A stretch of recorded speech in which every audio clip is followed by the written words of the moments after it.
தமிழ் சொந்தங்கள் அனைவருக்கும் வணக்கம். இன்றைய காணொளியில நம்ம பார்க்க போறது பாத்தீங்க அப்படின்னா, திருஞான சம்பந்த பெருமான் அவர்களினுடைய அற்புதம் செய்த அந்த திருப்பாடல்கள் குறித்து தான் பார்க்க போறோம். அவர் செய்த அற்புதங்கள்ல எனக்கு தெரிந்த அளவுல நான் அதை உங்களுக்கு சொல்ல கடமைப்பட்டிருக்கேன். இத முதல் பாடலா நம்ம பார்க்கக்கூடிய பாடல் பார்த்தோம்னா, நம்ம எல்லாருக்குமே ரொம்ப பரிச்சயமான ஒரு பாடல். தோடுடைய செவியன் விடையேறி ஓர் தூவெண்மதி சூடி காடுடைய சுடலை பொடி பூசி என் உள்ளங்கவர் கல்வன் ஏடுடைய மலரான் முனைநாள் பணிந்தேத்த அருள் செய்த பீடுடைய பிரம்மாபுரம் மேவிய வெம்மான் இவனன்றோ அப்படின்னு ஒரு பாட்டு. இவனன்றே அப்படின்னு நம்ம திருஞான சம்பந்தர் அவர்களுக்கு 3 வயது. அந்த குளக்கரையில உட்கார்ந்துருக்காரு. அப்பா மூழ்கி குளிக்கிறதுக்காக போனவர் வரவே இல்லை. குழந்தை உடனே அழ ஆரம்பிச்சிருது. கோபுரத்தோட உச்சியை பார்த்து அழுவுது குழந்தை. உடனே நம்ம உமையம்மையும் நம்மளுடைய சிவபெருமானும் வராங்க.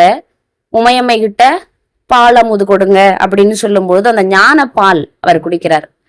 அது உடனே அதுக்கு பிறகு பாத்தீங்க அப்படின்னா அப்பா கேட்கிறாரு, என்ன பால் ஒழுகுது உன்னுடைய முகத்துல, யார் தந்தா அப்படின்னு சொல்லி கேட்கும் பொழுது குழந்தை கோபுரத்தை காட்டுது. இந்த தோணியப்பர் தந்தாரு அப்படின்னு சொல்ற விதமா அமையுது.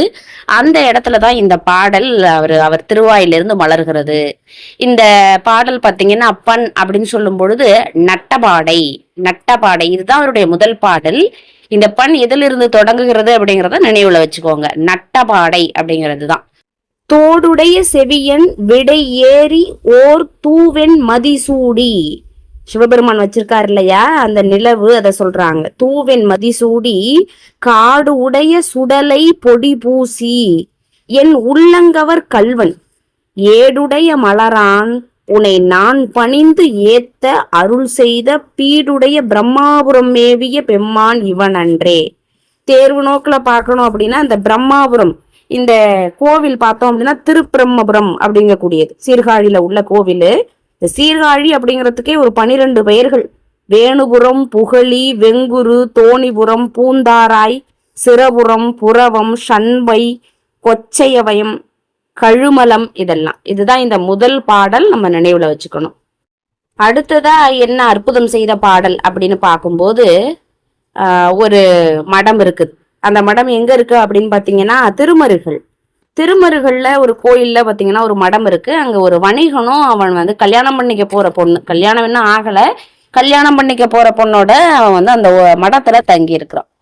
தங்கி இருந்தவன் பாத்தீங்கன்னா இரவு நேரம் ஆயிடுறதுனாலதான் அங்க தங்கவே அவங்க வந்திருக்காங்க. அவங்க உடன்போக்கு மேற்கொள்றாங்க. அந்த வீட்டை விட்டு ஓடி போறாங்க கல்யாணம் பண்ணிக்கிறதுக்காக.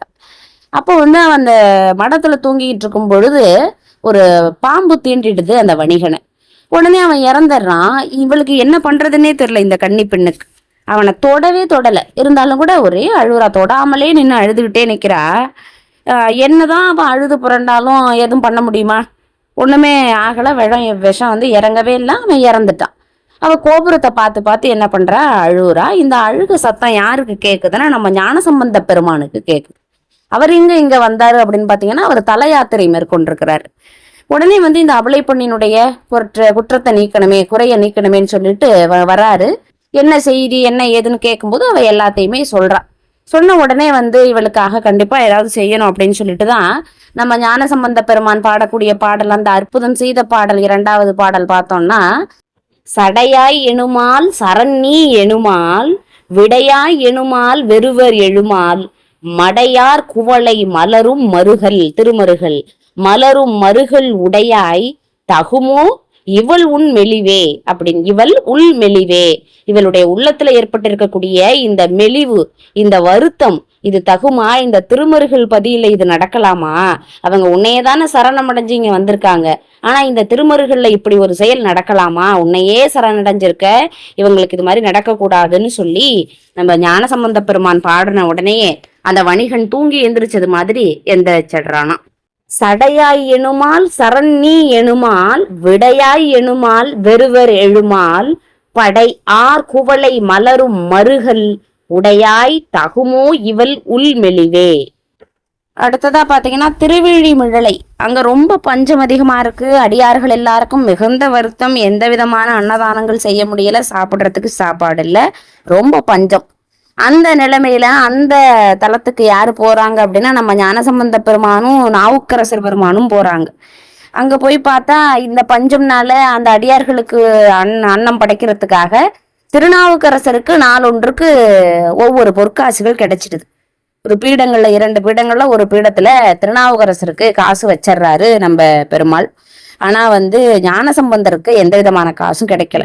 உடனே அவர் என்ன பண்றாரு அப்படின்னா இந்த பாடல பாடுறாரு. இந்த பாடல பாடின உடனே அவருக்கான அந்த தொகையும் கிடைக்குது. அதை வச்சு அடியார்களுக்கு திருவமுது படைக்கிறாங்க அந்த பஞ்ச காலத்துல இவங்க அப்படின்னு பாட்டு.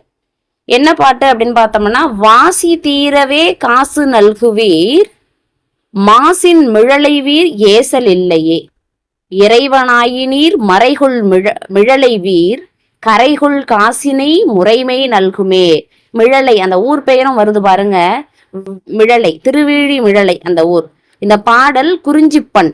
ஓகேவா? அந்த குறிஞ்சிப்பண்ணுடைய பாட்டு பார்த்தீங்கன்னா, வாசி தீரவே காசு நல்குவீர் மாசின் மிழலை வீர் ஏசல் இல்லையே, இறைவனாயினீர் மறைகுள் மிழலை வீர் கரைகுள் காசினை முறைமை நல்குமே. அடுத்ததா தன்னுடைய உபநயன விழாவிற்கு வந்திருந்த ஒரு அந்தனர் ஒருத்தருக்கு திருவைந்தெழுத்து உபதேசம் பண்றாரு. அதுதான் இந்த நமச்சிவாய மந்திரத்தை சொல்றாரு. மந்திர நான்மறையாகி வானவர் சிந்தையுள் நின்று அவர் தம்மை ஆள்வன செந்தழல் ஓம்பிய செம்மை வேதியர்க்கு அந்தியுள் மந்திரம் 5 எழுத்துமே. அந்த 5 எழுத்து தான் செம்மையானது ஒரு மந்திரம் வேதியருக்கு அப்படின்னு சொல்றாரு. மந்திர நான்மறையாகி வானவர் சிந்தையுள் நின்று அவர் தம்மை ஆள்வன செந்தழல் ஓம்பிய செம்மை வேதியர்க்கு அந்தியுள் மந்திரம் 5 எழுத்துமே. அடுத்ததாக ஒரு அற்புதம் செய்த பாடல் அப்படின்னு பார்க்கும் பொழுது, நம்ம திருநீலகண்ட யாழ்ப்பாணரும் அவருடைய மனைவி மதங்க சூளாமணியும் என்ன பண்றாங்க, நம்ம சம்பந்த பெருமானினுடைய அருங்குணங்கள் எல்லாம் கேள்விப்பட்டு அவங்களுடைய எல்லா தலங்களுக்குமே போறாங்க. அவர் பாடக்கூடிய பாடலை தன்னுடைய யாழ்ல இசையா வடிக்கிறாங்க. இதுதான் அவங்க வேலையா பண்ணிட்டு இருக்காங்க. அவங்க கடைசியா பாத்தீங்கன்னா திருத்தருமுபுரம் ஒரு நாள் போறாங்க. அது யாரோட ஊர் அப்படின்னு பாத்தீங்கன்னா, நம்ம திருநீலகண்ட யாழ்ப்பாணர் அவர்களுடைய ஊர். இந்த ஊர் மக்கள் எல்லாரும் என்ன பண்றாங்க, யாழ்ப்பாணரினுடைய இசையை மெச்சுறாங்க. பாடலை விட இசை நல்லா இருக்கு அப்படிங்கிற மாதிரி, அந்த பாடல் இசையினாலதான் பாடல் நல்லா இருக்கு அப்படிங்கிற மாதிரி எல்லாம் சொன்னதுனால நம்ம திருநீலகண்டர் சொல்றாரு, இந்த யாழிலும் அடங்காத ஒரு பாடலை பாடுவீராக அப்படின்னு சொன்ன உடனே இந்த பாடலை பாடுறாங்களாம். இந்த பாடல் தான் யாழ்முறிப்பதிகம் அப்படின்னு அழைக்கப்படுது. மாதர் மடப்பிடியும் மட அன்னமும் அன்னதோர் நடையுடம் மலைமகள் துணையென மகிழ்வர் பூதவின் அப்படை நின்றிசை பாடவும் ஆடுவர் அவர்படர் சடை நெடு முடியதோர் புனலர் வேதமோடு ஏழிசை பாடுவர் ஆழ்கடல் வெண்டிரை தெண்டிரை அப்படிங்கக்கூடிய பாடல். இந்த பாடலை பாடின உடனே அவரால் யாழில் அதற்கான இசையை கொடுக்க முடியல. உடனே அவர் என்ன பண்ணியிருந்தார், தான் வைத்திருந்த அந்த யாழை முறிக்க முற்படுறார். அப்போ நம்ம திருஞான சம்பந்த பெருமான் அதை தடுக்கிறார். அதனாலதான் இதுக்கு யாழ்முறிப்பதிகம் அப்படின்னு பெயர். சென்னை மயிலாப்பூர்ல பாத்தீங்க அப்படின்னா சிவனேசன் அப்படின்னு சொல்லக்கூடிய ஒரு வணிகர் இருப்பார். அவர் பாத்தீங்க அப்படின்னா அவரோட பொண்ணுக்கு பூம்பாவை அப்படின்னு பெயரிட்டு நல்லா அற்புதமா வளர்த்துட்டு வந்துட்டு இருப்பாரு. அவர் சிறந்த சிவத்துண்டு புரியக்கூடியவர். எல்லாருக்கும் சிவனடியார்கள் எல்லாருக்கும் அமுது படைக்கிறத தன்னுடைய நோக்கமாக கொண்டிருக்கக்கூடியவர். அவர் வீட்டுல நடக்கக்கூடிய அந்த அன்னதானம் அப்படிங்கிறதே ஒரு பெரிய திருவிழா போல நடந்துட்டு வந்துட்டு இருக்கும். இவர் தன்னுடைய பெண்ணான அந்த பூம்பாவையை திருஞான சம்பந்தருக்கு மனம் முடிச்சு கொடுக்கணும் அப்படின்னு மனசுல நினைச்சு வளர்த்துட்டு வந்துட்டு இருப்பார். ஒரு நேரம் பாத்தீங்க அப்படின்னா இந்த பூம்பாவாய் மலர்கள் பறிக்கிறதுக்காக தோட்டத்துக்கு போவாங்க. அங்க ஒரு பாம்பு அவங்களை தீண்டிடும். அதனால அவங்க இறந்து போயிடுவாங்க. இதை அவரால் ஏத்துக்கவே முடியாது. அவரு அந்த பெண் இறந்ததுக்கு பிறகும் கூட அந்த பெண்ணோட எலும்பு இதையெல்லாம் ஒரு பானையில வச்சு திருஞான சம்பந்தரோட வருகைக்காகவே அவர் காத்துட்டு இருப்பார். அவர் நினைக்க அந்த நேரமும் வரும். திருஞான சம்பந்த பெருமானும் அந்த மயிலாப்பூருக்கு வருவாரு. அந்த நேரத்துல இவர் தன்னுடைய மனக்குறையெல்லாம் சொல்லுவாரு. தன்னுடைய பெண் இப்படி ஆயிட்டா அப்படின்னு சொல்லிட்டு உடனே திருஞான சம்பந்தர் அந்த பானை இருக்கும் இல்லையா, எலும்புகள் வைக்கப்பட்டிருக்கக்கூடிய பானை, அந்த பானையை கொண்டு வர சொல்லுவாரு. கொண்டு வர சொல்லிட்டு தான் இந்த பாடலை அவர் பாடுவாரு. மட்டிட்ட புன்னையங்கானல் மடமயிலை கட்டிடம் கொண்டான் கபாலீச்சுரம் அமர்ந்தான் ஒட்டிட்ட பண்பின் உருத்திர பல்கணத்தார் கட்டிடல் காணாதே போதியோ பூம்பாவாய் அப்படிம்பாரு. இந்த திருப்பதிகத்துல வரக்கூடிய எல்லா பாடல்களுமே போதியோ பூம்பாவாய் அப்படின்னே தான் முடியும். அதனால இத பூம்பாவாய் பதிகம் அப்படின்னே சொல்றாங்க. திருஞான சம்பந்த பெருமான் பாடி முடிச்ச உடனேயே அந்த பானையிலிருந்து இவங்க இறந்து போய் பார்த்தீங்கன்னா 5 வருடங்கள் ஆயிருக்கும். அந்த 5 வருடங்களுக்கு உண்டான அந்த வளர்ச்சி, அழகு, நலம் எல்லாமே வாய்க்கப்பட்ட ஒரு அழகு திருமகளாக இவங்க என்ன பண்ணுவாங்க, தூங்கி எழுந்தது போல எந்திரிச்சு வருவாங்க. அப்படி பாடப்பட்டது தான் இந்த பூம்பாவாய் பதிகம். இந்த திருத்தலம் பார்த்தோம் அப்படின்னா மயிலாச்சுரம், மயிலாப்பூர் கபாலீச்சுரம் அந்த தலத்தில் பாடப்பட்ட இந்த பாடல். 3 வயதுல பாட தொடங்கின நம்மளோட திருஞான சம்பந்தர் அடுத்தடுத்து நிறைய பாடல்களை பாடிட்டே இருக்கிறாரு. ஆனா அவருக்கு தாளம் போடுறதுக்கு எந்த விதமான தாள கருவிகளுமே இல்லை. அவர் தன்னுடைய கைகளால தான் தாளம் அப்படிங்கிறத போட்டுக்கிட்டு இருக்கார். உடனே நம்ம பெருமாள் சிவபெருமானவர்கள் அவங்களுடைய கைகள் நோகின்றது அப்படிங்கிறதுனால திருத்தாளம் கொடுக்கறாங்க. சிவச்சின்னம் பொறிக்கப்பட்ட அந்த 2 தாளங்களை கொடுக்கறாங்க. அப்பொழுது பாடப்பட்டதுதான் இந்த பாடல். மடையில் வாளை பாய மாதரார் குடையும் பொய்கை கோல காவுளான் சடையும் பிறையும் சாம்பல் பூச்சும் கீழ் உடையும் கொண்ட உருவமென கோலோ. மடையில் வாளை பாய மாதரார் குடையும் பொய்கை கோல காவுளான் சடையும் பிறையும் சாம்பல் பூச்சும் கீழ் உடையும் கொண்ட உருவமென கோலோ. அதாவது மடை நீரை தேக்கி வைத்து அதுல வாழை மீன்கள் பாய்ந்து கொண்டிருக்கின்றது. அப்படிப்பட்ட அந்த மடையில குடைந்து விளையாடக்கூடியவங்க மாதர்கள், பெண்கள்.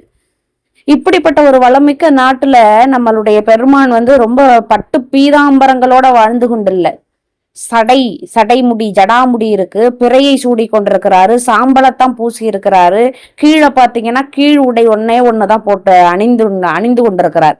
இது எதை உணர்த்துது அப்படின்னு பாத்தீங்கன்னா, உலக பற்றுக்கள் மீது நாம் வைத்திருக்கக்கூடிய அளவுக்கு அதிகமான அந்த பற்று, அதை நம்ம வைத்திருக்க கூடாது அப்படின்னு சொல்லக்கூடிய விதமா இந்த பாடல் என்பது அமைந்திருக்கிறது. இதே போல இன்னும் பல அற்புதம் செய்த திருப்பாடல்களை நாம அடுத்தடுத்த காணொளிகள்ல பார்க்கலாம். நன்றி, வணக்கம்.